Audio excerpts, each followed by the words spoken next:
ट्रिपचे 2 दिवस एवढे चांगले गेले ना. फायनली आज आमच्या ट्रिपचा लास्ट डे होता.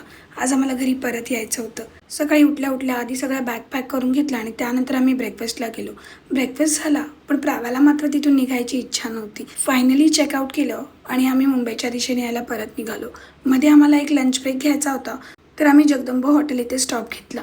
खूप दिवसाचे रील्स बघितले होते, म्हटलं चला आपण ट्राय करूया. जेवण तर टेस्टला चांगलं होतं, पण जरा जास्तच झणझणीत होतं.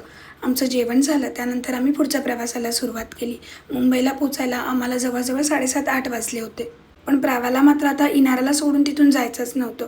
तिने तिथे जिद्द करायला सुरुवात केली. कसं तरी तिला रिक्वेस्ट करून करून आम्ही घरी परत आलो. त्यानंतर पटकन तिच्यासाठी तिचे फेवरेट ओट्स बनवले आणि पटकन तिला भरवून घेतलं. आता उद्यापासून तीच रोजची धावपळ, प्राव्याचं स्कूल आणि तिचा टिफिन. आता हे व्हिडिओज बघायला विसरू नका आणि आम्हाला फॉलो करायलाही विसरू नका. आय होप तुमचा दिवस छान गेला असेल. पुन्हा भेटूच उद्याच्या व्लॉगमध्ये.